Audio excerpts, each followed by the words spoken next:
Vivimos en un mundo en constante cambio que usted merece entender, porque es imposible interpretar la realidad que vivimos sin conocer cada uno de sus colores. Porque muchos son los tonos de la actualidad. Presentamos Matices. Una producción de Noticias Monumental.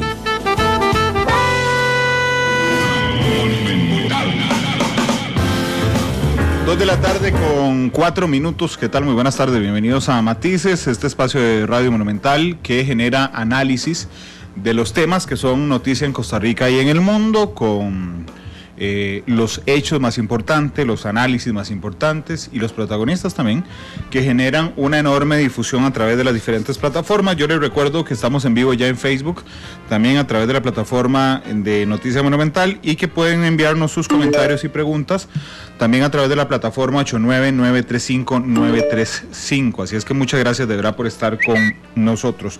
Hoy tengo un invitado que las 2 veces creo ya que ha estado conmigo en Matices en los últimos años siempre genera un montón de audiencia, porque el hecho de solo nombrarlo genera un incendio en redes sociales. Don Juan Carlos Hidalgo, analista, consultor en políticas públicas y entorno. Juan Carlos, ¿cómo estás? Nada más acipar el botón rojo. Ahí, bienvenido, suéltalo ya, listo. Buenos días, buenas tardes, Randall, muchas gracias por la invitación, un placer estar de vuelta. No, hombre, muchas gracias por estar con nosotros, Juan Carlos. Voy a hacerte una pregunta amplísima, pero ¿qué te parece lo que está pasando en Costa Rica? Bueno, es una pregunta amplísima, hay que aterrizar. Hay dos, si estamos hablando de la coyuntura particular de esta crisis, hay que ver los 2 pilares de esta crisis. Uno es el pilar sanitario, ajá, en donde las cosas marchan bien. Creo que todos estamos de acuerdo en eso. Todos estamos de acuerdo en eso. Se ha hecho un trabajo ejemplar. Hay una fortaleza institucional que hay que reconocer. O sea, Costa Rica históricamente le ha ido muy bien, uh-huh, en situaciones similares. Yo recuerdo todavía cuando yo estaba chiquitillo, en los años 90, la pandemia del cólera, sí, que azotó a América Latina, y Costa Rica salió muy bien parada en esa pandemia. Entonces hay una fortaleza institucional. El país le ha apostado mucho al tema de la salud preventiva, que es una de las claves del éxito en esta crisis. Así que, pero no hay que restarle mérito para nada, hay que más bien incluso exaltar la labor que han jugado las autoridades, el ministro de Salud, la Caja Costarricense de Seguro Social, en contener una crisis para la cual hace 3 meses nadie estaba preparado. Pero luego está el tema económico, que es un tema que sin duda nos preocupa muchísimo. Juan Carlos, permíteme quedarme un momento en salud, porque te iba a decir algo que a mí me pasa mucho también. Yo he sido un enorme crítico de la gestión en la Caja Costarricense de Seguro Social, de las decisiones políticas de la Caja. Entonces, cuando me siento ahora aquí y digo, no hombre, pero es que uno de nuestros pilares de la Caja, me dice, sí, hace meses decías que... Y ahora imagínese a mí. Exactamente, ese era el paralelismo que quería hacer. Ahora me imagino que a vos también. Yo llegué a la conclusión un día de esos, conversando con un directivo de la Caja, que le dije, vea, yo admito que es un pilar fundamental del Estado costarricense, tiene una importancia enorme, pero eso no lo hace inmune a la crítica. Exacto. Para mejorar. Ni se vale darle cheques en blanco. Uh-huh. Vea, Randall, yo llegué al convencimiento, como liberal, que soy escéptico de la intervención estatal en muchos ámbitos, uh-huh, pero habiendo vivido 14 años en Estados Unidos, uh-huh, y viendo lo que es un mercado de salud mayormente privado, uh-huh, en Estados Unidos, yo llegué al convencimiento de que en una democracia liberal como la nuestra, y por liberal yo me refiero a una democracia donde hay amplias libertades, no es viable ni deseable tener un sistema de salud enteramente privado. Ni deseable, dijiste. Ni deseable. Hombre, te hubiera entrevistado hace 7 años y no hubiera dicho eso. No te sacó eso. No hubiera dicho eso, pero yo llegué a este convencimiento viendo el debate en Estados Unidos. En, uh-huh, el debate en Estados Unidos es muy intenso en torno a cuál debe ser el papel del Estado en el sistema de salud. Y bueno, y tenemos un estado en Estados Unidos, hay un estado que participa, el gobierno federal, a través de los programas como Medicaid, que es el programa de salud universal para los adultos mayores, la gente mayor de 65 años, y Medicare, Medicare es el de los adultos mayores, Medicaid es de la gente de bajos recursos. Aparte de eso, también hay otros programas dirigidos a los veteranos de guerra, etcétera. Pero la mayor parte del sistema de salud estadounidense es privado, y el seguro médico que uno tiene en Estados Unidos está casado a el empleo de uno. Si uno pierde el empleo, pierde el seguro médico. lo cual es un incentivo terrible, ¿verdad? Yo he llegado a una conclusión. No hay sistema de salud que pueda garantizar el acceso universal. Puede prometerlo, pero no lo garantiza.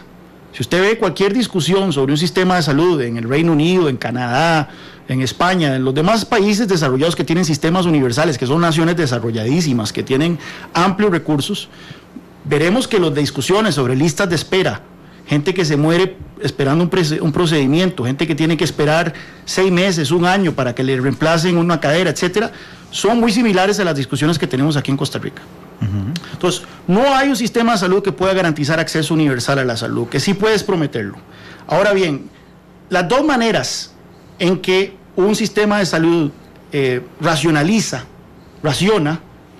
mejor dicho, el acceso a la salud, en el sistema privado es quién puede pagar. Si usted no puede pagar, usted no tiene acceso a la salud. En un sistema público son las listas de espera. Ninguno puede ofrecer acceso 100%. Entonces, ¿qué pasa en una democracia liberal? Yo he llegado a la conclusión de que la gente prefiere estar en una situación donde se le promete el acceso universal, aun cuando no se le pueda cumplir. Porque tiene una esperanza. Con la esperanza de que lo van a atender. Y muchas veces lo atienden. Mucha gente, y muchísimas veces gente de pocos recursos sí tiene el acceso a una salud pronta y cumplida, si se puede decir. Gracias, utilizando la terminología de la justicia. Que en un escenario en donde una persona... Me desconcentró la taza de café. La olla de café, decir. En un escenario en donde un sistema de salud le dice a una persona, usted va a quebrar, usted va a entrar en la bancarrota, si usted quiere un procedimiento médico, o usted se va a morir porque usted no puede pagar. Eso simplemente es infumable en una sociedad desarrollada, en una democracia liberal. Entonces, tenemos que tener un sistema de salud público, tenemos que tener un sistema universal en el sentido que le promete a la población ese acceso, y en el marco de las posibilidades económicas de un país, tenemos que buscar que ese sistema sea lo más eficiente posible, buscando complementarlo, por supuesto, con el acceso a la medicina privada, que en nuestro caso, en nuestro país existe, ¿verdad? Entonces, volviendo al tema de la caja no se le puede dar un cheque en blanco tampoco, no es una institución que está por encima del bien y el mal. Es una institución que es una burocracia, la burocracia más grande dentro del sector público costarricense, o tal vez el MEP sea un poco más grande, no sé, pero en donde se cometen metidas de pata monumentales, y lo vemos con el tema de los EBAIS, ahora recientemente. La decisión de institucionalizar de vuelta los EBAIS que estaban siendo administrados por la UNIBE, la universidad, esta universidad privada, le va a costar un ojo en la cara a la misma institución. ¿Y quiénes son los que pagan por esta institución? Los recursos de la institución salen de los asegurados. Y si nosotros vemos cuáles son las causas, uno de los fundamentos neurálgicos del desempleo en Costa Rica, la informalidad, son las cargas sociales. Entonces, todos estos errores se terminan pasándole una factura a la sociedad. Entonces, yo creo que tenemos que seguir teniendo una discusión sobre la caja, sobre, por ejemplo, si se pueden tercerizar servicios más de todos los EBAIS en el país, si hay otros servicios de la caja que merecen ser asumidos por actores privados, por ejemplo, el servicio de lavandería. Sí. El servicio de lavandería es uno de los críticos a la hora de enfrentar una huelga de la caja, porque tal vez vos podés llegar a un acuerdo con los médicos, pero si los sindicatos te paran a la lavandería, te paran un hospital. Esas discusiones tenemos que tenerlas, y yo creo que si asumimos una actitud maximalista, absolutista, de que mira, la caja no se toca y todo lo que haga la caja no se cuestiona, pues bueno, vamos a tener serios problemas como país. Aquí te dicen en Facebook Live que les llama la atención. Pablo Quiroz dice, a mí me llama la atención que don Juan Carlos haya cambiado de opinión justo cuando regresó al país a buscar una candidatura de diputado. No, pueden buscar una entrevista que yo hice en CNN y lo puedo pegar ahí, en donde yo dije exactamente lo mismo siendo funcionario del Cato Institute. Ok, entonces has ido cambiando de opinión. Ok, ya salimos de la salud, vamos a lo económico. ¿Qué te parece la respuesta? Si hay alguna, pero la respuesta del gobierno en el tema económico a esta crisis. En el tema económico, ahí es donde empezamos a ver ya el gobierno haciendo agua. Obviamente es un gobierno que no tenía un plan coherente, un plan sólido, un plan que genera confianza en materia de reactivación económica. Recordemos que hubo un gran anuncio de reactivación económica en agosto del 2018. Hubo un segundo plan de reactivación económica en junio o mayo, si bien recuerdo, del año pasado. Y ahora ya vamos por el tercer plan de reactivación económica. La narrativa del gobierno, el relato del gobierno con respecto a lo que está ocurriendo es que la economía venía levantando y vino esta crisis. Sin embargo, si nosotros vemos los números, las estadísticas puras y duras, veremos que no es el caso. El IMAE, el Índice Mensual de Actividad Económica, que acaba de salir la última actualización, y vemos que la economía venía contrayéndose, el IMAE venía contrayéndose desde enero-febrero, antes de que llegara la pandemia. Y si nosotros quitamos a las zonas francas de la ecuación, el país hubiera estado coqueteando con una recesión desde el 2019. Entonces, sin COVID. Sin COVID, eso sin COVID. Desempleo de 12,5%, el más alto en 40 años. Déficit fiscal del 7%, el más alto en 40 años. Una de las tasas de crecimiento económico más bajas en 60 años. Según el Banco Central, la economía iba a crecer 2.5% este año. Eso hubiera sido una de las tasas más bajas en 60 años en el país. Una informalidad que ya iba por el 47% de la población económicamente activa y subiendo. Casi que 1 de cada 2 trabajadores en Costa Rica está en el sector informal. Entonces, que me digan cómo es posible que esa coyuntura, esa realidad, una deuda del 60% del PIB, cómo esa realidad era una mejora, cómo es que eso podríamos verlo como cifras reconfortantes. Llega esta crisis, que es una crisis que ha golpeado a todo el mundo, pero los ha golpeado de manera desigual. Hay unos países que estaban mejor preparados financieramente para hacerle frente a esta crisis. En nosotros nos agarra con una mano adelante y otra atrás. Entonces, si las medidas del gobierno, y vemos que este anuncio de reactivación económica que se hizo aproximadamente hace 3 semanas, fue reempaquetar muchas de las medidas que ya se habían anunciado en agosto del 2018 y en mayo del 2019. Si esas medidas no hicieron la diferencia en tiempos normales, ahora en tiempos en que estamos enfrentando la mayor crisis mundial desde la Gran Depresión, difícilmente vayan a mover la aguja. Y es ahí entonces donde a mí me preocupa mucho lo que estamos viendo, porque nosotros no, una vez que pase esto, y es una gran pregunta, ¿cuándo va a pasar esto? Pero una vez que nosotros pasemos esta crisis, no es que vamos a volver al normal que teníamos antes, de un 12% de desempleo, una informalidad del 47%, que ya era un normal terrible de por sí. Sí, claro. Aquí lo que arriesgamos es que el país va a estabilizarse con una tasa de desempleo mucho más alta que eso, va a estabilizarse con una informalidad mucho más alta que esa. Entonces vamos a tener un mercado laboral extremadamente precario, y por el otro lado vamos a tener una situación fiscal in extremis, al borde del colapso. Lo que puede hacer entonces es que, se ha hablado mucho los economistas, ¿verdad?, que una recuperación tipo V, ¿verdad?, que la economía cae pero luego se levanta. Aquí lo que arriesgamos es una recuperación doble V, es decir, la economía cae, se levanta un toquecito y luego vuelve a caer, porque estaríamos entonces ante la inminencia de una crisis fiscal importante, que requerirá un ajuste fiscal que va a hacer palidecer el que tuvimos con la reforma fiscal, y que se va a tener que acometer en medio año electoral. ¿Vos querías, para evitar esa crisis fiscal, digo que no estará en las manos de nadie, pero qué harías para evitar que sea un golpe tan fuerte y para ir pensándolo desde ya? ¿Vos querías? Bueno, yo veo lo que hizo, por ejemplo, el presidente de Uruguay, Luis Lacalle Pou. Luis Lacalle Pou le preguntaron, ¿usted va a aumentar impuestos? Y él dijo que no, que si va a haber un ajuste fiscal, tiene que darse del lado del gasto. Entonces yo soy partidario de hacer un ajuste del lado del gasto, no solo por razones ideológicas, y en eso no he cambiado mi opinión. Sí, en eso te mantienes. En eso me mantengo, sino por razones de evidencia empírica. Mira, hace una semana murió un economista italiano, Alberto Alesina, profesor de economía en Harvard.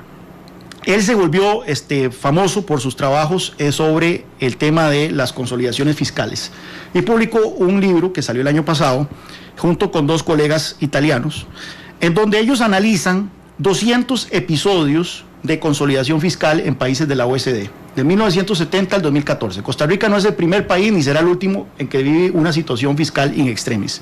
Entonces, otros países han hecho ajustes fiscales. Lo curioso de que ellos encontraron, de esos casi 200 episodios de ajuste fiscal, es que dice que se dividen en 2 grandes bandos y nunca hay un ajuste fiscal que sea 50 y 50, es decir, 50% recorte de gasto y 50% aumento de impuestos. O son decididamente recortes de gasto o son decididamente aumentos de impuestos. Ellos analizaron el efecto de esos paquetes sobre la economía y sobre el endeudamiento para ver cuáles eran más efectivos. ¿Qué encontraron? Los ajustes fiscales basados en aumentos de impuestos son muy recesivos, tienen un impacto negativo muy fuerte sobre la economía. La gente deja gastar. La gente deja gastar, pero la inversión se contrae. La inversión se contrae. Ese es el punto medular de lo que ellos encontraron. ¿Qué pasa con los ajustes fiscales basados en aumentos de impuestos con el tema fiscal? Porque uno puede decir, bueno, está bien, la economía se contrae, pero al final de cuentas se logra el objetivo de estabilizar el crecimiento de la deuda. Dicen que no, que todo lo contrario, la deuda aumenta todavía más rápido.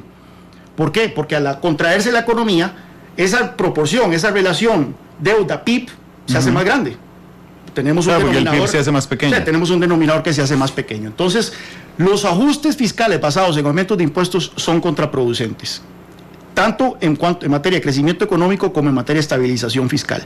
Mientras que los ajustes basados en recortes de gastos sí logran su objetivo. Un punto medular que ellos encontraron es que los ajustes fiscales basados en recortes de gasto envían una señal de confianza a la inversión privada. Entonces se ve que la inversión privada tiene un efecto estimulante sobre la inversión privada. ¿Por qué tiene un efecto estimulante sobre la inversión privada? Porque cuando usted, y esto es una hipótesis de ellos, no hay manera de probarlo, pero ellos tienen la hipótesis de que cuando usted aumente impuestos para financiar el gasto, lo que está haciendo es patear la bola. Porque si usted no controla los gastos, dentro de 3 años o 4 años, usted va a necesitar otro aumento de impuestos. Mientras que si usted hace un recorte de gastos, la señal que se envía es más permanente. Se puso alto el sangrado. Entonces, aquí que cuando usted me pregunta, ¿qué haría usted? Pues obviamente por razones ideológicas y por razones de lo que dicta la evidencia empírica, yo apostaría a un ajuste fiscal en la mayor medida del caso, y no puedo decir que 100%, pero en la mayor medida del caso, basado en recortes de gasto. Y ahí la pregunta entonces es, ¿dónde le entramos? Claro, ya voy a entrarle a eso, pero me llama la atención, yo no sé si has oído alguna vez la frase, pero entre más dinero gana uno, producto de su trabajo, más gasta, ¿verdad? Me parece que hay cierta similitud en la hipótesis de estos profesores italianos, porque aumentar los impuestos no es nada más y menos que aumentar los ingresos. ¿Okay? Aumentar los ingresos del Estado. Del Estado, ok. A 2-3 años vas a necesitar aumentar otra vez los ingresos. Lo que quiero decir es que si a mí me suben el salario mañana de una manera importante, yo realmente, muy poca gente agarrará ese excedente, digamos, y lo guardará para cuando lo necesite. Digamos, volvemos a equilibrar nuestro estilo de vida según el ingreso que tiene. Exacto. Y llega un momento, al corto plazo, que no nos alcanza. Necesitamos otro aumento. Exacto. Lo que dicen estos profesores es que da más señales, además, a quien te preste plata y te ayude en las inversiones, decir, no, suave, es que prefiero bajar un 25% los gastos de la casa. Sí. Y eso es una medida más sostenible en el tiempo. Sí, es una parece esa, y los actores económicos así lo leen. ¿Sí? Si usted dice... El banco al que le pido, el pulpero que me presta, estoy poniendo el ejemplo en los actores económicos así le leen. Usted se está socando la faja y las presiones en crecimiento sobre el gasto tienen una señal de que se le va a poner un cap, ¿verdad? Un coto a eso. Además, el gasto crece, digamos, de manera revolutiva. Es que esa es la cuestión. Esto es un problema de economía política. La gente lo ve esto como muchas veces los diferentes actores lo ven esto, y no solo me refiero a políticos, sino también a medios de comunicación, empresarios y demás, lo ven como que si fuera un problema contable, un problema de una tabla de Excel.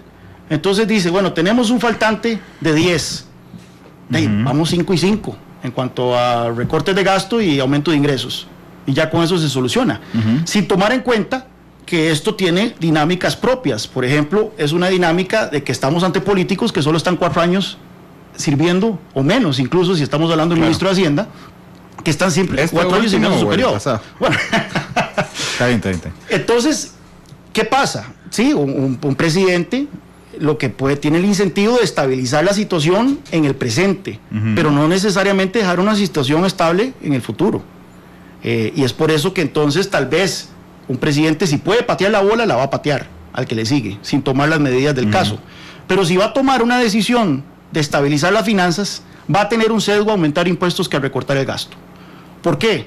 Los recortes de gasto afectan a grupos muy específicos de la sociedad, que le van a hacer a usted bochinche. Los funcionarios públicos. Los funcionarios públicos, llámese funcionarios públicos, puede ser estudiantes de las universidades, grupos de interés que pueden salir a la calle, bloquear y demás. Claro, y cuando tenés una concordancia en que esos grupos afectados son los grupos que te llevaron al poder, también, se te hace mucho más complicado. Todavía peor, pero incluso si no son los que te llevaron al poder, son los grupos que pueden paralizar el país.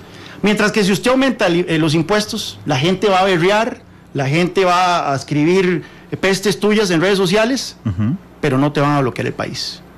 Y dentro de 2 años ya la cuestión habrá pasado. Entonces, el incentivo de los políticos siempre es, en la medida de lo posible, endeudamiento, para patear la bola y que sea otro el que se haga cargo de esa bronca. Pero si no hay escapatorias y ya estamos contra la pared, aumento de impuestos, ojalá el IVA, que todavía duele menos en el sentido de que es indirecto. No sé si no es un impuesto de la renta que te llega a la coletilla, sino que simplemente vos pagás 4 colones más sobre un producto o 15 colones más sobre un producto. Además que el consumidor final es el gran afectado. Exacto.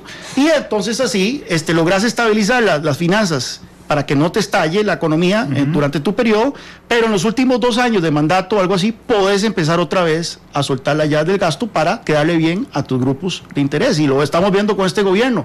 Ya le soltaron la regla fiscal a las municipalidades, ahora se viene la discusión del tren, que va a generar también un subsidio permanente en el orden de los 90 millones de dólares anuales, pero que va a quedarle bien a ciertos grupos que son clave en la coalición del gobierno, ¿verdad? Juan Carlos, pero la semana pasada entrevisté a Rodrigo Cubero, el presidente del Banco Central. Digo, él no fue el que lo propuso, a diferencia de lo que dice él, que dice la Nación.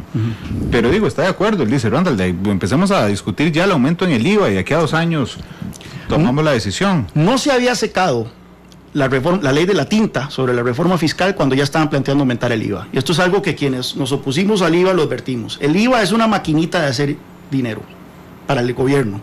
Sí, la va subiendo. Y es muy fácil, una vez que el IVA existe, ya es muy fácil aumentarlo. Es un proyecto de ley de un artículo. ¿Y cuánto es el IVA promedio en los países? En América Latina el IVA es como el 19%, en Europa el IVA anda como por el 21%, en algunos países el IVA puede llegar al 30%. Te voy a patear ideológicamente, pero digo, no es que nosotros lo tenemos muy bajo, 13. Es que ¿para qué queremos más plata para el gobierno? O sea, no es una cuestión de ver si el gobierno necesita más plata, sino más plata ¿para qué? Y es ahí entonces donde no podemos contestar esa pregunta sin entrar entonces a analizar el lado del gasto. ¿Está gastando bien el gobierno? El Foro Económico Mundial publica un ranking, el índice de competitividad global, en donde son, si bien recuerdo, como 136 países. No recuerdo exactamente cuál es la posición de Costa Rica, pero creo que anda por ahí de 105 o por el estilo en cuanto a la eficiencia del gasto público. Entonces dígame usted, ¿para qué vamos a aumentar el IVA y darle más plata? Si somos tremendamente ineficientes. Si somos tremendamente ineficientes, porque aquí es una cuestión de suma cero. La plata que usted le está dando al gobierno es plata que le está quitando al sector privado. Es plata que hubiera sido mucho más productiva, generando empleo, generando riqueza en el sector privado, y se lo está dando a un hoyo sin fin que es el Estado. Lo que menciona Rodrigo Cubero, que es buen amigo mío, yo creo que le sacaron de contexto las palabras, porque él estaba hablando de algo más profundo, que es una discusión que tenemos que tener y a la luz del tema del desempleo. Costa Rica tiene las cargas sociales más altas, no solo de América Latina, sino de la OECD. Ahora que ya vamos a ser miembros, o que ya somos miembros formales de la OCDE, tenemos cargas sociales que son desproporcionadas, incluso en el contexto de un país desarrollado. Recordemos que las cargas sociales son impuestos al trabajo. De ahí se financia no solo la caja, sino el INA, asignaciones familiares, el IMAS, la ley de protección al trabajador y demás. Eso, según la misma OECD, es uno de los factores principales del alto desempleo y la informalidad en Costa Rica.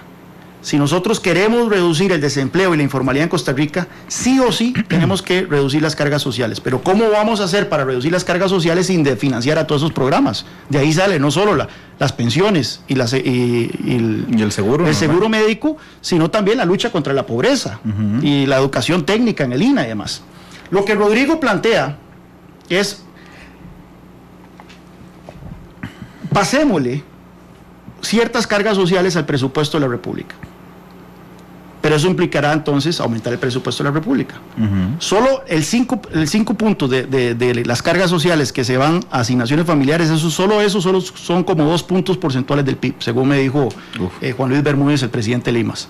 Entonces estamos hablando de un montón de plata. Entonces habría que hacer una reforma fiscal para ver de dónde sacamos recursos para hacer ese traslado de las cargas sociales. Lo que Rodrigo dice es aumentemos el IVA. Yo, antes de aumentar el IVA, propondría recortemos el gasto, busquemos ahorros en ese orden de magnitud antes de ver si hay que aumentar el IVA. Incluso hay una duda sustancial respecto a esto. Después de esa entrevista con don Rodrigo la semana pasada, donde él me aclaró justamente que no era una propuesta de él, que había una expositora que lo antecedió y que a él le preguntaron, pero que aún así le parecía, digamos, este tema para disminuir las cargas sociales. Después de esa entrevista, cuando salí de la cabina, una compañera de aquí de la radio me dijo, mira, ¿puedes explicarme algo? Eso significa que yo voy a pagar más seguro. Digamos, en el caso hipotético de lo que señala don Rodrigo, le dije, sí, efectivamente. Ok, pero no solo vos vas a pagar menos y tu patrono pagará menos. Ok, pero las cosas me van a salir más caras. Sí, efectivamente te van a salir más caras. Ok, y me pregunto, ¿se compensa? Sí se compensa. ¿Sí se compensa? Sí se compensa, porque ¿qué tenemos ahora? Esa era la pregunta final. Ojo, yo no estoy a favor de IVA no, como yo primera sé, opción, pero te voy a decir por qué sí se compensa. Sí se compensa porque en un escenario vos vas a tener un empleo para pagar las cosas un poquito más caras y en el otro no vas a tener un empleo o vas a estar en el sector informal. Claro. Para pagar cosas que ya están caras. Pero Juan Carlos, individualmente se compensa, porque finalmente todos somos seres egoístas. Es imposible hacer un cálculo. No, a lo que me refiero es que yo podría, porque yo le dije a mi compañera, bueno, sí se compensa. Y me dijo, no sabe, pero yo no digo que si le compensa a Central de Radios que se abre más plata y contrata más gente. No, a mí. No tengo idea. No tengo idea. O sea, obviamente pareciera que no. Obviamente la gente que ya tiene empleo, ¿sí? La gente que ya tiene empleo, lo que va a encontrar es que las cosas le van a salir más caras. Ya tiene empleo, no hay ganancia en la gente que tiene empleo. Claro.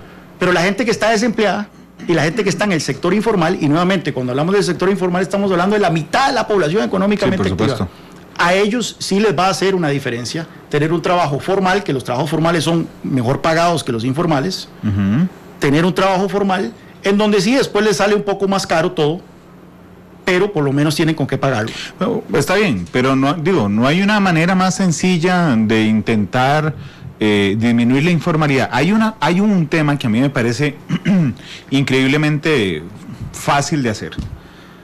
Yo soy informal y entonces llego a la caja porque me dio un ataque de conciencia. Un derrame. Cualquiera de los dos. Pero yo llego a la caja y digo, señores, yo soy informal, tengo una venta de tazas de Friends y entonces quiero formalizarme. Entonces la primera pregunta que me hacen es, y don Randall, ¿desde cuándo vende sus tacitas? Claro. Entonces digo, no, chao, mejor no me formalizo. Vénganos tu reino, sí, desde el 2007. Bueno, entonces nos debe tanto. Exactamente. Yo se lo planteé al gerente financiero de la caja hace algunas semanas aquí en Matiz y le decía, pero ¿por qué? Ahí no van a ganar nada. O sea, la caja no va a recuperar un 5, es plata perdida. No es más fácil decirle, bueno, empiece a pagar mañana. Sí. Y por lo menos recuperas algo de lo que vas a seguir perdiendo. ¿Sí? Eso es sencillísimo de hacer. ¿Por qué no se hace? ¿Cuál es la tasa de informalidad de los trabajadores independientes? 92%. Solo 8 de cada 100. Solo 8 de cada 100 están registrados en la caja. Solo 8 de cada 100 tuvieron ese derrame y dijeron, mira, porque no solo es eso, Randall, no solo es el...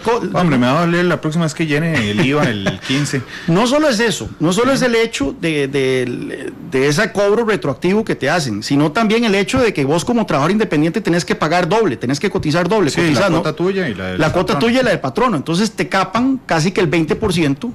18 y resto por ciento de tus ingresos solo la caja, y sobre eso hay que pagar renta, y sobre eso hay que pagar IVA y demás. Claro. Entonces no tiene ningún sentido.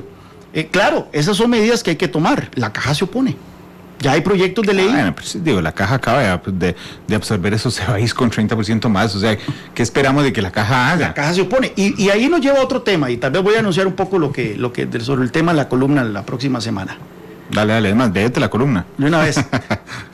La Junta Directiva de la Caja. Ajá. El otro día, La Nación le publicó al presidente de la República una entrevista justo después de su discurso el 4 de mayo. Sí. En donde el presidente se queja amargamente de la poca colaboración que muestra la Junta Directiva de la Caja en estos temas. En temas de flexibilización de cargas, de flexibilización de las reglas para la formalidad y demás. Y yo me pregunto, ¿y los 3 directivos del gobierno en la Caja Costarricense de Seguro Social? Pero no solo los 3 directivos del gobierno, y los 3 directivos de UCAEP. Sí, y ahí hace mayoría. Hacen mayoría, tienen 6 de 11. ¿Qué hicieron los directivos de UCAEP con esta decisión de institucionalizar los EBAIS? O sea, de principio, cuando llega la Caja Costarricense de Seguro Social y dice, vamos a quitarle a un actor privado la administración de los EBAIS para asumirlo nosotros, en principio ya los 3 directivos de UCAEP debieron de haber montado guerra en la junta directiva.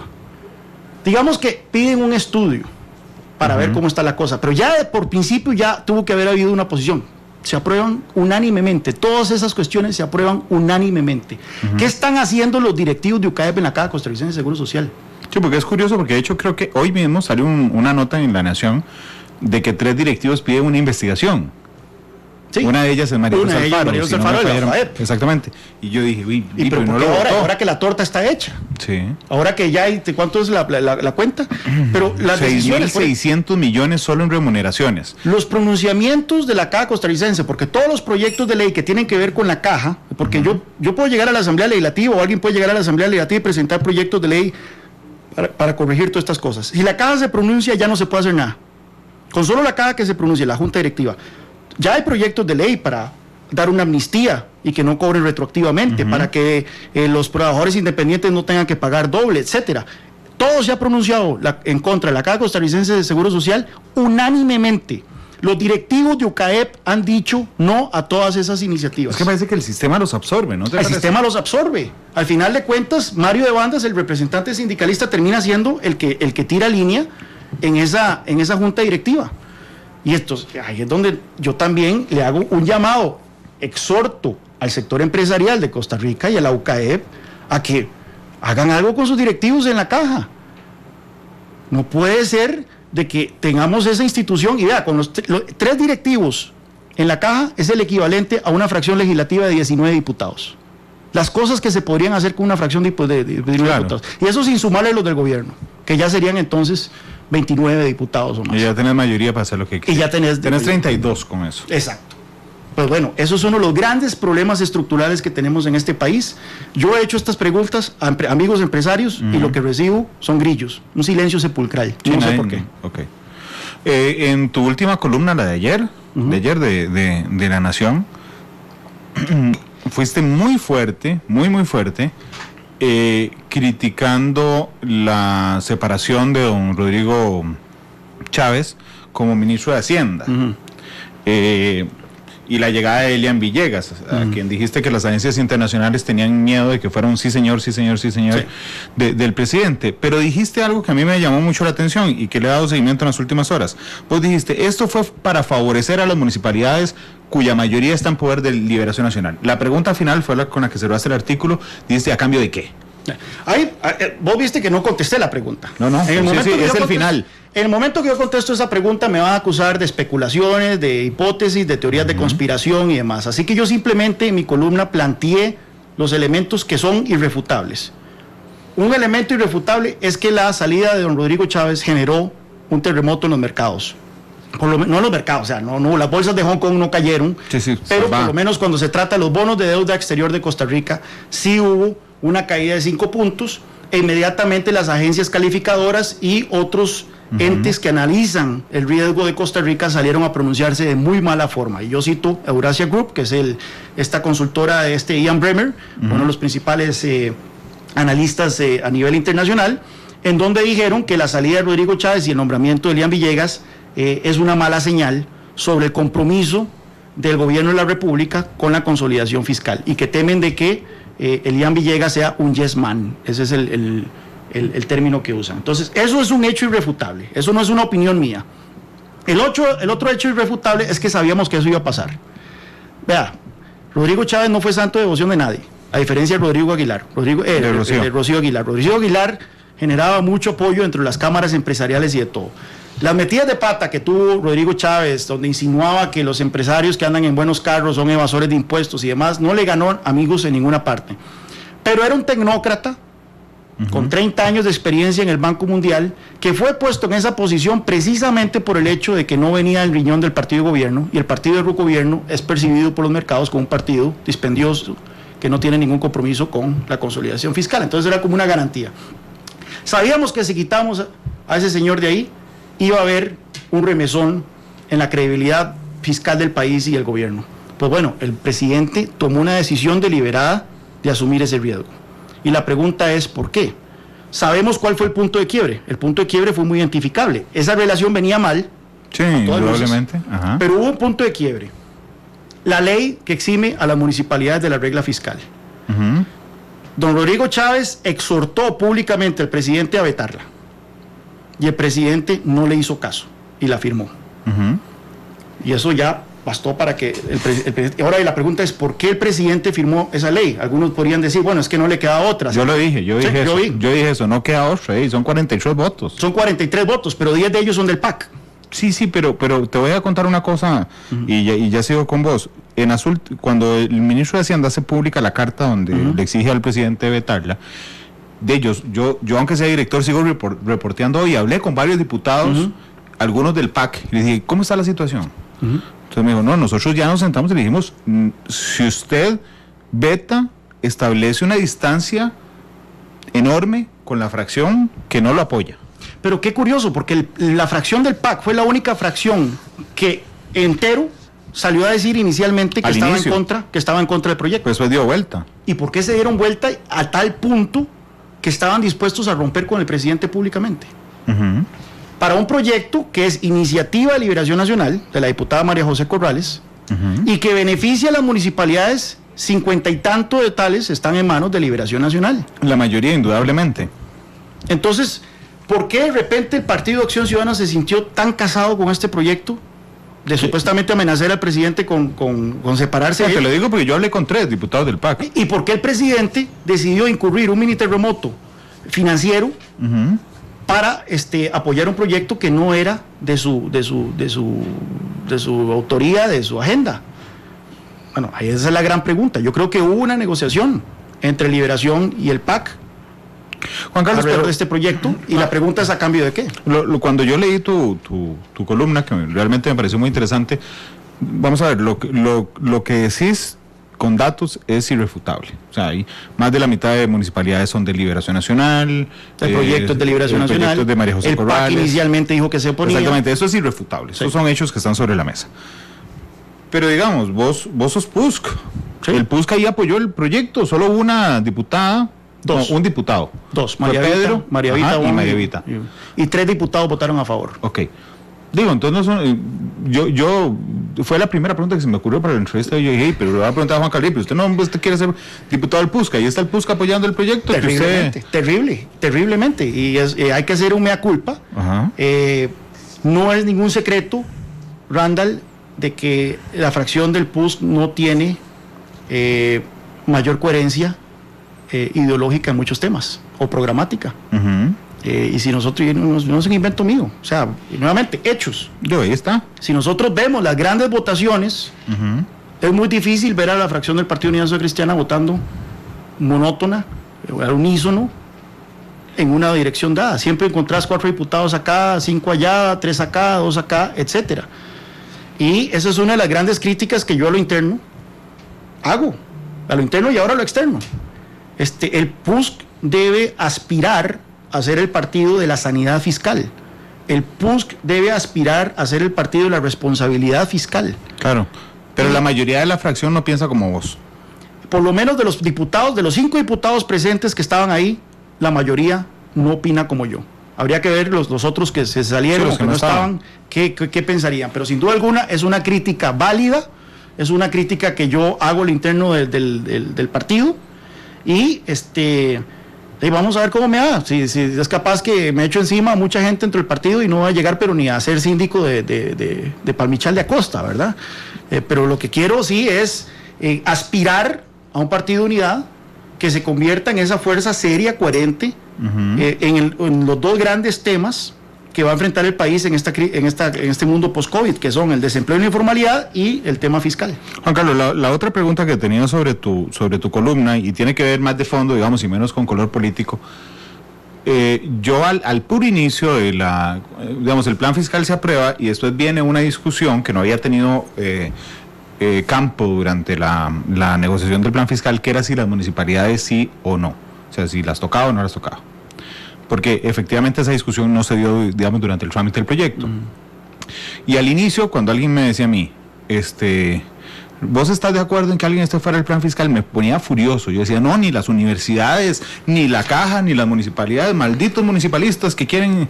Ok, después empecé a estudiar los números de las municipalidades y me di cuenta, y es mi percepción, que no mueve un centímetro la aguja del déficit fiscal, la regla fiscal en las municipalidades.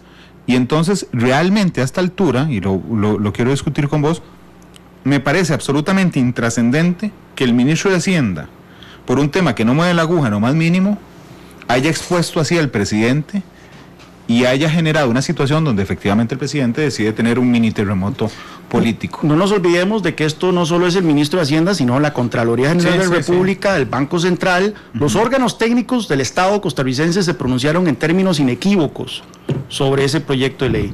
Por dos razones. Uno, porque autoriza a las municipalidades a aumentar su gasto en el orden de los 90.000 millones de colones al año, si bien recuerdo. Si las municipalidades entran en aprietos financieros, porque el otro argumento es de que se les levanta la regla fiscal, pero únicamente con los gastos que no tengan fuente de ingreso del gobierno central, ¿verdad? Si las municipalidades entran en quiebra o en una situación fiscal altamente comprometedora, obviamente el gobierno central es el que se espera que va a tener que salir al rescate. Entonces estás creando un incentivo perverso de que ustedes pueden incurrir en gasto irresponsable que el gobierno va a entrar. Pero tal vez eso no mueva la aguja, digamos que no mueve la aguja. Pero lo que sí mueve la aguja es la señal que se envía de que un grupo de presión fue a llenar las barras de la Asamblea Legislativa y se le eximió el cumplimiento de la regla fiscal. Y así como ellos hicieron eso, otros grupos, otras instituciones, otros entes del sector público están ahí viendo cómo van a presionar igualmente a los diputados para que hagan lo mismo. Y esta señal la están viendo no solo acá, sino que lo están viendo afuera. Afuera, Fitch, Moody's, Standard & Poor's, todos lo que leyeron fue lo siguiente: se aprobó una ley en la Asamblea Legislativa y el presidente firmó una ley que relaja la regla fiscal, punto. No se van a meter a ver si es que el gasto entonces va a ser 0.1%, no, simplemente el titular es: se relajó la regla fiscal a partir de presión política. Y eso va a tener un efecto entonces en los bonos del gobierno, en los rendimientos de esos bonos, cuántos que pagamos para endeudarnos y demás. Entonces sí hay consecuencias. Pero el pecado original no fue haber metido no haberla metido. La interpretación que hizo Hacienda de que las municipalidades estaban como entes públicos no financieros, creo que le llaman así en el plan fiscal, ese no fue el pecado original. Es decir, no hubiéramos tenido que sacarlas como país entre la decisión de la Asamblea Legislativa, sino asumir que solo una parte del presupuesto de las municipalidades viene del gobierno central. ¿No era más fácil haberlas dejado fuera desde el inicio y evitarnos esta discusión? No, porque nuevamente entramos entonces en la discusión a quiénes se sacaba y quiénes no. Las universidades iban a decir, bueno, sáquenme a mí también. Los diversos grupos van a presionar en esa dirección. Yo ahí tengo una posición absolutista. Sí, yo ahí me declaro discípulo feligrés de Rocío Aguilar, en ese sentido en que ella dijo, no, aquí no se sale absolutamente nadie. Vea hoy que sale la noticia también de que el diputado Wagner Jiménez de Liberación Nacional está impulsando una reforma constitucional para dejar claro que estas leyes aplican también a las universidades públicas, ¿verdad? Yo en eso soy de que todo el sector público, sin excepciones, tiene que ajustarse a la normativa presupuestaria y fiscal del gobierno de la República. Entonces tal vez el pecado original es que doña Rocío se fuera. Bueno, estamos viendo las consecuencias de eso, creo yo. Sí, realmente es una situación compleja, porque además yo te podría decir, y ya para cerrar el tema de las municipalidades, pero también te podría decir que ahí marchando afuera de la municipalidad, la asamblea también había alcaldes del PUSC. Totalmente, sí. Bueno, usted mencionó la palabra crítica en esta discusión, municipalismo. Y lamentablemente, el PUSC es un partido con alcalde. Bueno, lamentablemente no voy a decir que lamentablemente tenemos alcalde, en buena hora que tenemos alcalde, pero hombre, también, ahí sí que no quedas de nada, ni en el bingo del PUSC. En buena hora que tenemos alcalde, pero obviamente la agenda municipal es una agenda que permea en la fracción legislativa, un sector de la fracción legislativa. Yo pasé ahora en las elecciones municipales haciendo campaña por los candidatos a alcalde, y fui a las 7 provincias, fui a 20 cantones del país, Y una de las cosas que yo mencioné una y otra vez, nuevamente, es que el PUSC está llamado a ser el partido de la sanidad fiscal, de la responsabilidad fiscal. Y le dije a los candidatos a alcalde que yo esperaba que si ellos ganasen, siguiesen esa línea, una línea programática que está contenida en la Carta Social Cristiana Costa Rica. Es que ya no es una agenda personal mía. Si usted lee la Carta Social Cristiana Costa Rica, verá que el PUSC es el partido de la responsabilidad fiscal. Pero bueno, ese mensaje cala en ciertos actores políticos dentro del partido y en otros no, lamentablemente. Voy a salirme del tema de las municipalidades. Elías Oley, que nos está escuchando, me dice, ¿puedes hacerle esa pregunta a don Juan Carlos? Sí, pero se la voy a acreditar a don Elías, que es expresidente de AmCham. Dice, la informalidad en Costa Rica es de los temas más relevantes, pero proponer bajar impuestos al sector productivo con una situación fiscal como la que tenemos pareciera un objetivo imposible. La OCDE podría guiarnos en este proceso, pero mientras el Estado no entienda que el exceso de carga tributaria es uno de los factores principales para empujar a muchos hacia la informalidad, parece que estamos en un catch-22, o sea, en neutro, esperando que caiga la solución del cielo. Sí. Preguntarle por favor a Juan Carlos qué propone él. Sí, es que yo, por supuesto, que siento que la reducción de impuestos es un componente importante dentro de la reactivación económica, principalmente los impuestos sobre las empresas. Uh-huh. En este momento, Costa Rica, las empresas grandes en Costa Rica pagan un 30% de impuestos sobre la renta. El promedio, ahora que todo es OSD, ¿verdad? El promedio de la OSD es del 24% o menos. Yo creo que poco menos de 24%. El promedio de los países latinoamericanos es 27%. Uh-huh. En Estados Unidos es 21%. Los países nórdicos, aquí todo el mundo aspira a ser Suecia, ¿verdad? O Dinamarca. El impuesto de renta sobre las empresas anda en 21-19%. Irlanda, 12.5%. Entonces, sería un potente estímulo fiscal, estímulo económico para la productividad del país, para la inversión, reducir la tasa del impuesto sobre la renta de las empresas. El problema es que inmediatamente la respuesta que usted va a tener es, bueno, ¿y dónde vamos a compensar la caída en los ingresos? Se puede argumentar que el estímulo en la inversión va a hacer que va a haber más inversión y al final de cuentas el gobierno termine recaudando más por ese impuesto de lo que recaudaba cuando era 30%. Uh-huh. Tenemos el caso de Irlanda. En Irlanda, a mitad de los años 80, el impuesto de renta sobre las empresas era el 50%. Y a partir de una profunda crisis fiscal que tuvieron, en media crisis fiscal decidieron empezar a recortar el impuesto sobre las empresas. Pasó del 50% al 12.5%. No de la noche a la mañana, fue un periodo como de 15 años. Uh-huh. Pero fue un programa muy decidido de reducción y de competitividad en los impuestos. ¿Qué ocurrió con ese impuesto? La recaudación producto de ese impuesto, no de todos los impuestos, estamos hablando solo del impuesto sobre la renta de las empresas, se disparó y era más al final de ese Porque había más empresas. Porque había más empresas y había más actividad económica. Entonces, puede ser de que si nosotros recartamos el impuesto de renta sobre las empresas del 30% al 20%, generamos un efecto de estímulo sobre la economía y terminamos recaudando más que lo que teníamos cuando teníamos... Pero ¿cuánto dura esa transición? Esas son discusiones que tenemos que tener, ¿no? Ese es el riesgo, ¿no te parece? Eso, y es un riesgo de que inicialmente el Estado va a perder plata. Sí. Y la pregunta entonces es, bueno, ¿y dónde va a salir esa plata? Si con un déficit fiscal del 7% del PIB, por lo menos en el 2019, no podemos arriesgar perder recursos de esa manera. Es por eso, y tuve una columna también hace un año sobre al respecto, que el recorte de gasto tiene que ser una discusión sine qua non, fundamental en cualquier discusión sobre reactivación económica. Sin recorte de gasto no puede haber relajamiento tributario y no puede entonces haber reactivación económica. Te pregunta también Elías, dice, ¿cómo encauzaría una reforma del Estado? ¿Qué propones? ¿Estás de acuerdo con la venta de activos públicos y qué venderías? La venta de activos públicos es un tema delicado por todas las connotaciones ideológicas que eso tiene, por supuesto. El sentimentalismo que muchos costarricenses sienten hacia las instituciones. Son las joyas de la abuela, se nos ha dicho. Aquí lo que tenemos que entender es que están a punto de rematarnos la casa y nosotros estamos allá aferrándonos a la joya de la abuela. Y eventualmente hay que tener esa discusión.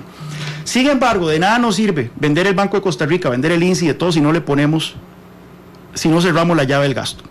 La misma discusión con los impuestos que hablamos antes. ¿Por qué el recorte de gasto tiene un efecto estimulante sobre la inversión y el aumento de impuestos todo lo contrario? Porque cuando usted recorta el gasto, usted está cerrando el grifo. Y en este caso, si nosotros vendemos el Banco de Costa Rica, yo hice los números para una columna hace 2 años, con la ayuda de Melvin Garita, que es economista del Banco Nacional. ¿Cuánto saldría de vender el INS? ¿Cuánto saldría de vender el Banco de Costa Rica y todo? Si acaso, porque nosotros a veces nos engañamos de que hay un montón de plata ahí, ¿verdad? 4 o 5% del PIB. Es decir, ni siquiera el déficit fiscal de un año. Entonces, tampoco hagámonos la idea de que vendiendo eso ya salimos de los problemas. Si nosotros vendemos eso y no cerramos el grifo, lo que hacemos simplemente es conseguir recursos para financiar el déficit fiscal de aquí a octubre o noviembre de este año. Y después de eso volvemos a estar en problemas sin las joyas de la abuela. Ok, entonces déjame elaborar dos metáforas de dos cosas que acabas de decir. Una es en el tema de disminuir los impuestos sobre la renta. Entonces, reforma del Estado, reforma del gasto. Ok. ¿Cuáles son los disparadores del gasto? Ok, pero ya casi entramos al gasto. Además, todo el último bloque lo vamos a dedicar al gasto. Pero en el tema de que pusiste de ejemplo Irlanda, lo que pensé fue, yo tengo un estadio de fútbol y lo necesito llenar con 10,000 personas, es mi full. Ok. Sí. Pero resulta que pongo las entradas a 20,000. ¿Sí? Entonces llegan 200 personas. Exacto. Ok.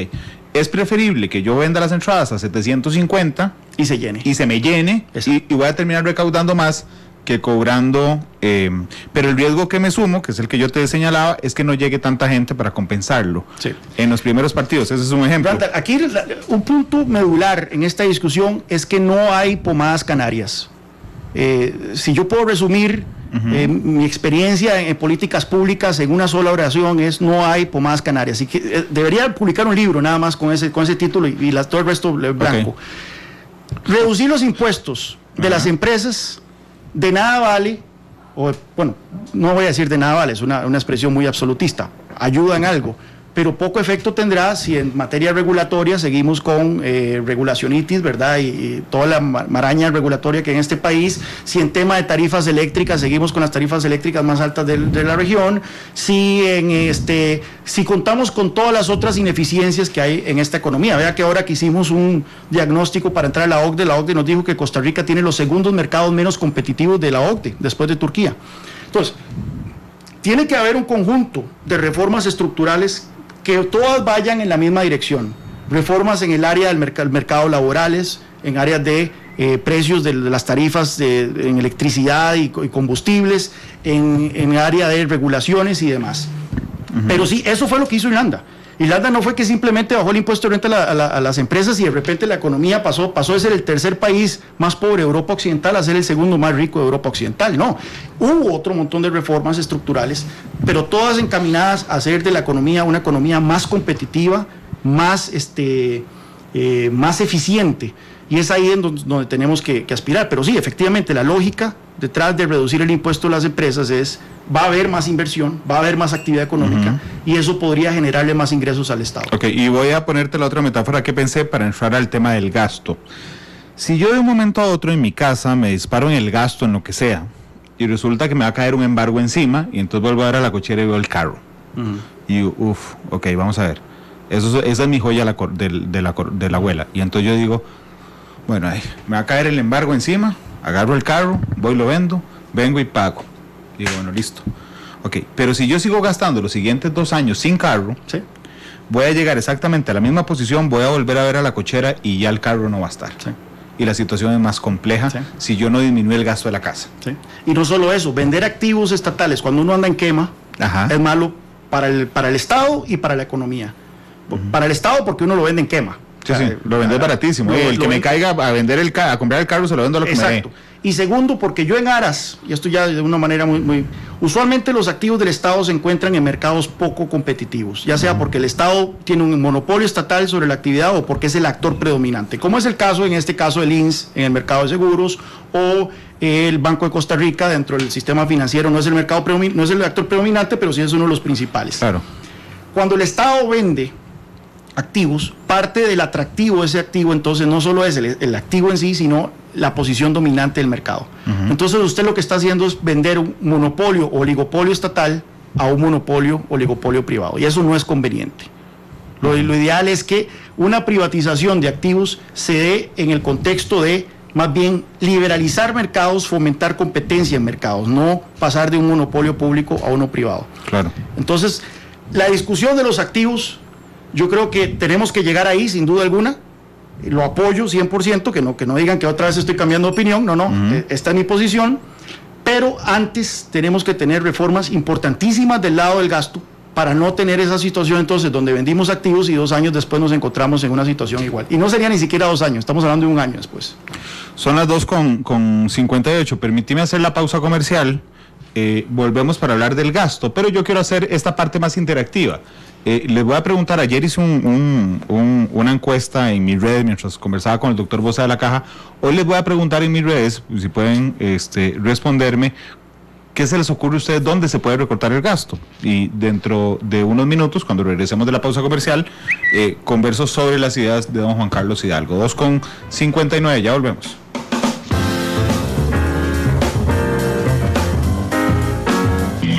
La radio de Costa Rica, 3 de la tarde con 5 minutos. Muchas gracias por estar con nosotros. Les pregunté, ¿qué harían ustedes para disminuir el gasto? Campantroso en Twitter dice: cierro el INAMO, bajo el FES, recaudo más y le recaudo los impuestos a las grandes empresas. Dice Randall Sancho: limitar a un máximo de 2,5 millones de colones las pensiones de lujo. Estamos en pandemia, hay que aplicar medidas extremas, congelar aumentos también en el sector público. Dice Rox: quitar las pensiones de lujo, quitar los puestos de gobierno que tienen duplicidad de funciones y por favor no al tren eléctrico por al menos 3 años. Carolina Loría dice: recorte de gastos superfluos, bajar salarios a diputados, asesores, ministros, viceministros, revisar plantillas autónomas, fomentar el volver a la tierra con la mano de obra costarricense. ¿A vos qué te parece? Hay una respuesta muy, muy popular. Pensiones de lujo. Sí, bajemos las pensiones de lujo. Sí, no, las pensiones de lujo es un rubro importante. Es un tema de consistencia. Es un rubro importante y por supuesto que genera demasiado indignación a la opinión pública el hecho de que haya ya afuera 61,000 y resto de personas que están recibiendo una pensión bastante generosa y por la cual nunca cotizaron, que son las llamadas pensiones con cargo al presupuesto, que le cuestan al Estado, por lo menos en la erogación. Después el Estado recupera algo con las diferentes tasas que se han ido creando, ¿verdad? Pero en inicio le cuesta al Estado 3 puntos porcentuales del PIB, que no es poca cosa. Claro. No se pueden eliminar del todo, lamentablemente no se pueden eliminar del todo porque ya eso, según la jurisprudencia, es un derecho adquirido. La pregunta es hasta dónde se le puede meter bisturí o machete, dependiendo del nivel de la pensión. Mi tesis es de que no debería haber una pensión mayor a la pensión mayor que paga la Caja Costarricense de Seguro Social por el IBM, por el índice, el régimen de validez vejez. 1.600.000. 1.600.000. Y que ninguna persona debería recibir más de 1.600.000 colones por concepto de pensión. Y ahí estamos hablando no solo por una pensión, hay gente que recibe 2 pensiones, ¿verdad? Sí. Hay gente que tiene pensión de la Caja y tiene pensión de otro régimen. ¿En un solo régimen, Juan Carlos? Sí, en eso estoy con Rocío Aguilar nuevamente. Hombre, todo estás con Rocío Aguilar. Feligrés de Rocío Aguilar en el sentido de que solo tiene que haber un régimen, el régimen de invalidez, vejez y muerte. Que eso ya, solo eso, Randall, es una reforma, y discúlpenme el término, del carajo. O sea, pasar a los empleados de la Corte, pasar a la gente del magisterio, toda esta gente al régimen de invalidez, vejez y muerte requiere de un coraje político, de un capital político, lo cual a su vez requiere de que la opinión pública cierre filas con el mandatario que proponga eso. No, estamos hablando de una bronca monumental. Claro, porque de hecho Lola Acuña te está preguntando, bueno, ¿y cómo harías para manejar esas fuerzas que indudablemente, Juan Carlos, tienen poder? Randall, aquí lo que se necesita, y este es el meollo... Cuidado las palabras. Aquí lo que se necesita a ver, es capital político. Bueno. Uf. No iba a decir eso. Yo sé que te estaba pensando, ya veo por dónde iba. No, aquí lo que se necesita es capital político. Y la única manera de lograr capital político es hablándole claro a la ciudadanía y que la ciudadanía se compre el mensaje. Si usted gana las elecciones siendo guachi, ¿verdad? Con un discurso de paz y amor y que vamos a llegar y que vamos a hacer la Costa Rica descarbonizada el 2050 y de todo. Y luego usted llega al gobierno y usted trata de hacer estas reformas sin habérselas vendido a la ciudadanía en una campaña, usted va a fracasar. A usted se le va a tirar la gente a la calle. Porque darle vuelta a tu votante. Exactamente. Yo no voté por eso. Si usted sale en una campaña y usted promete estas cosas, ¿la perdés? Bueno, si la perdes, todo el país entonces se merece el rumbo que... Pero es que eso ya pasó. ¿Eso cuándo pasó? El PAC no prometió nada de eso. No prometió nada de eso y ganó, pero tampoco los otros prometieron eso. Aquí tenemos que hablar... Bueno, el movimiento libertario lo prometió un montón de años. Sí, pero a través de una figura que se fue desgastando y se fue convirtiendo bastante en una figura muy polarizante. Bueno, y supongo que ya supusiste la conclusión a la que te quiero llegar. Es que es inviable, aunque sea deseable. ¿No te parece? No es, o sea, se puede hacer. La cuestión es si existe el capital político y si el país cerraría filas para hacer esto. Vea, vea el caso de Francia. Uh-huh. Y es un ejemplo en movimiento. Tampoco es que ya hay una resolución final sobre cómo paró ese experimento. Francia era un país con una dinámica muy similar a esa que estamos describiendo. Uh-huh. Los políticos prometían el oro y moro en campaña, eran electos, pero una vez electos vieron que la situación era insostenible y tenían que hacer recortes, tenían que apretar las llaves del gasto, tenían que hacer reformas. Porque una cosa es verla venir y otra cosa es bailar con ella. Pero una vez que intentaban hacer eso, los sindicatos se les tiraban a las calles y le paralizaban el país. Y eso le pasó a Chirac, a Jacques Chirac, le pasó a Sarkozy, le pasó a François Hollande, hasta que llegó Macron. Y Macron dijo, no señores, yo creo que el pueblo francés es lo suficientemente maduro para reconocer la necesidad de reformas estructurales en este país. Y yo se los voy a plantear en una elección. Les voy a decir, se necesitan reformas que son dolorosas, pero es la única manera en que Francia salga del estancamiento en que está. Y ganó la elección. ¿Y qué pasó? Cuando llegó Macron a implementar estas reformas, los sindicatos se tiraron a las calles, pero ¿qué pasó? La opinión pública ya respaldaba al presidente, porque el presidente tenía un mandato electoral de que él prometió eso y lo iba a cumplir. Es una posición muy interesante, Juan Carlos. Lo que pasa es que yo dudo respetuosamente de que aquí se pueda hacer. Es decir, vuelvo a ver 2 años atrás y digo, no, jamás. Digo, plantea cualquier cosa en las elecciones. Es más, ni siquiera tu posición. Cualquier cosa que tenga que ver con temas económicos y perdés, si no van a andar a preguntarle a Antonio Álvarez y a Rodolfo Pisa y a los restos candidatos. Randall, aquí la pregunta es ¿cuál es la alternativa? Si no se puede hacer eso... es mi pregunta, no. Entonces, ¿qué hacemos? Si no hacemos reformas estructurales, es que nuevamente este país se le viene... Vea las palabras del ministro de Hacienda. Estas no son palabras mías.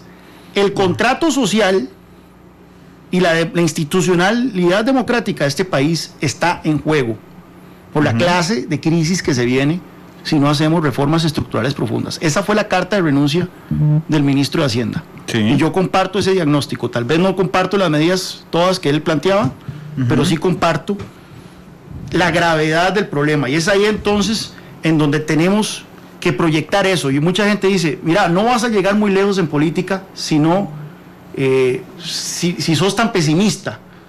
Si hablas de una manera tan apocalíptica. Pero es que es la única manera en que la gente entienda. Yo por eso es que me frustro cuando veo a la gente hablando de trencito y veo a las diputadas del PAC haciéndole retweet a un mapa del tren y diciendo, ustedes no quieren esto para Costa Rica. Y yo, obvio, yo quiero también un monorail como el de los Simpsons y demás. No, ese se cayó, acordate. Acordate que se cae al final del episodio. Pero ¿cuánto va a costar? ¿De dónde va a salir la plata? Temas como esos. Está bien, pero y te lo digo así, el otro eso aquí doña Claudia. Sinceramente te lo digo, yo soy muy transparente en esto. A mí, yo tenía los mismos cuestionamientos, suave, ¿dónde sale la plata?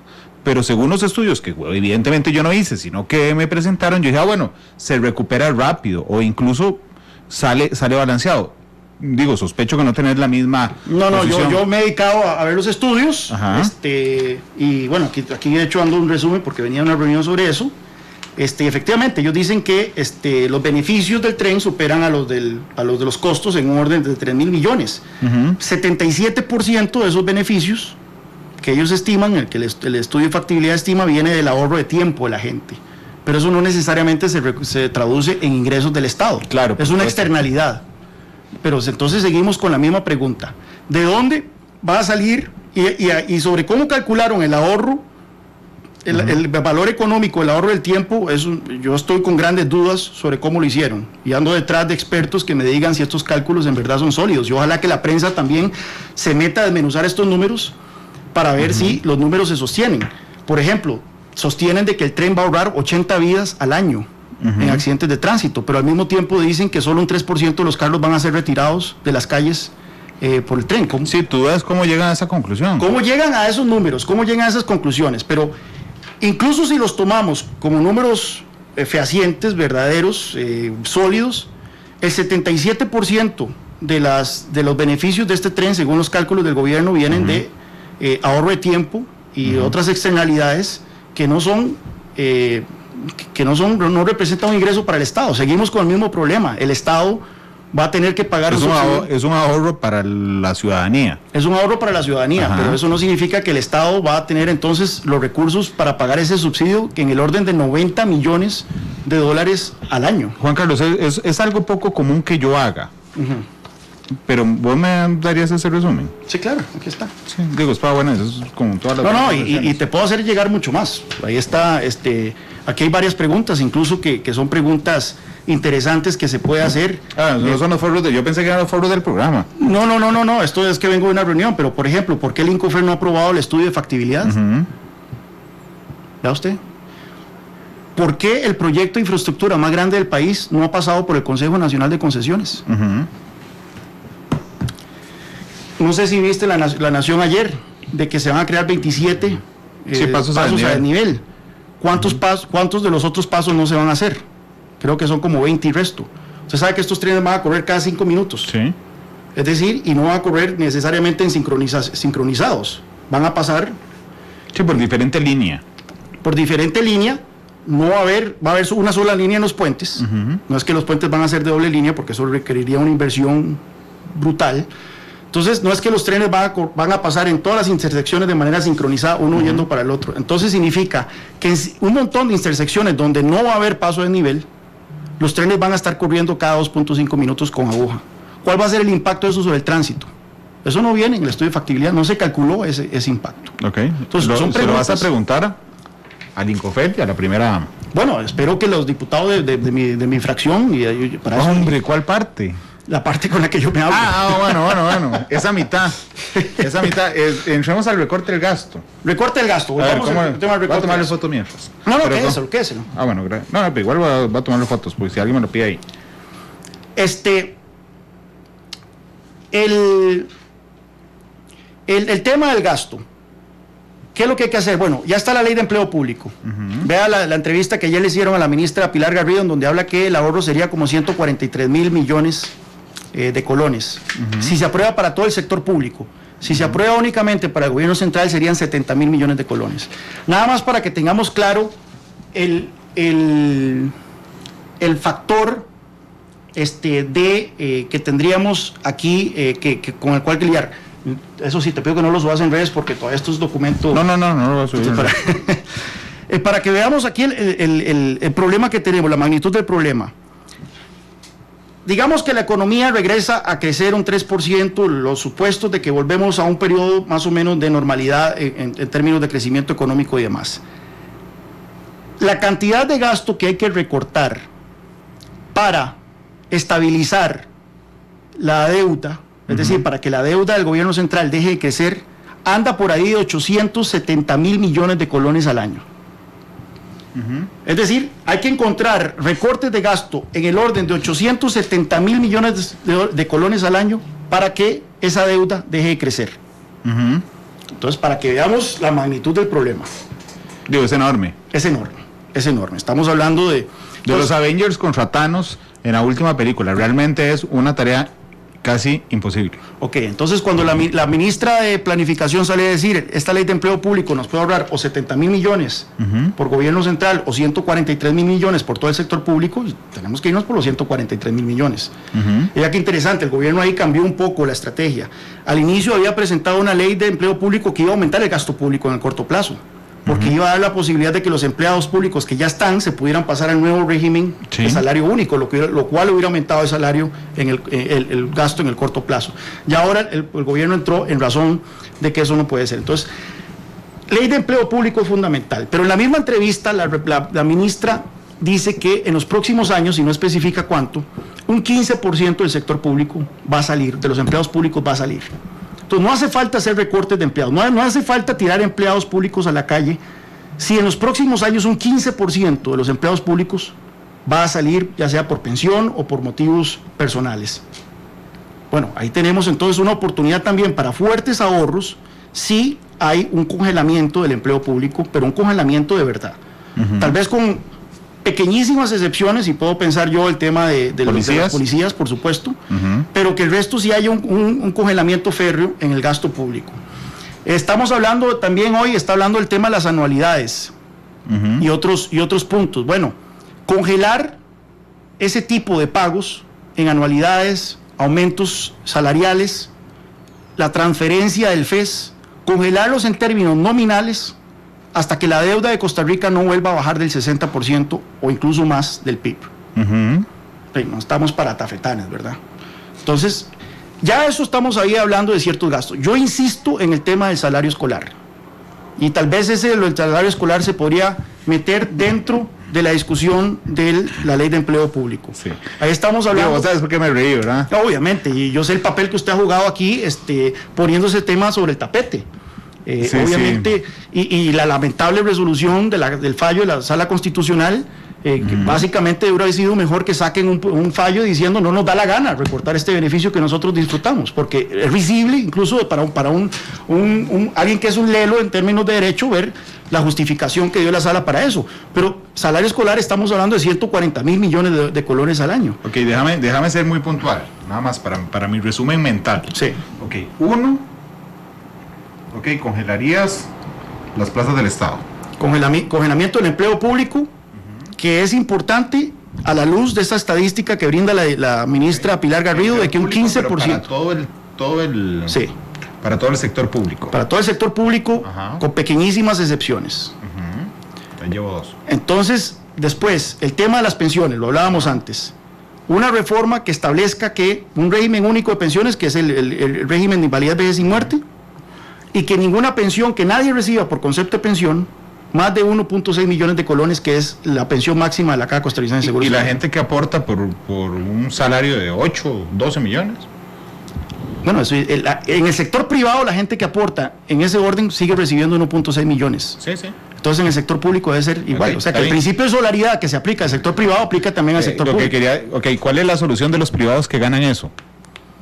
O sea, ¿tenés idea? No me meto en eso. Bueno, no. ¿Cuál es la solución personal? Si vos tenés un amigo que gana 10 millones, ¿vos sabes qué es lo que hace? ¿Qué? ¿Es un plan voluntario? Sí, un plan voluntario. Bueno, ahí está la herramienta, digamos, hoy en el mercado. A eso quería llegar. Bueno, no, entonces el que quiera una pensión más alta, que haga un plan voluntario de aporte. Totalmente.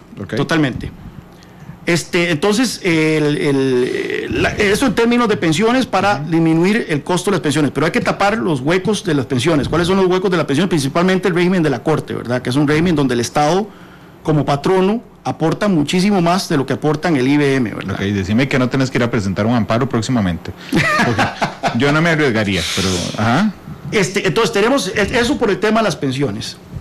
El tema del empleo público, ley de empleo público, una ley de empleo público que elimine el salario escolar, ahí también metería entonces el congelamiento del empleo público, metería también el congelamiento de los aumentos y eliminación de las anualidades, congelamiento de los aumentos salariales, hasta el tanto la deuda no vuelva a un umbral dado. En este caso la regla fiscal dice 60%, pero yo sería un poco más ambicioso. 60% es el nivel crítico para una economía como la costarricense. O sea, es en 50, digamos. 50%. Ya después, si bajamos la deuda a un 50%, ya podemos volver a hablar, a pagar esas cosas. Pero hasta cuando tenemos el agua hasta la nariz, no hacer eso.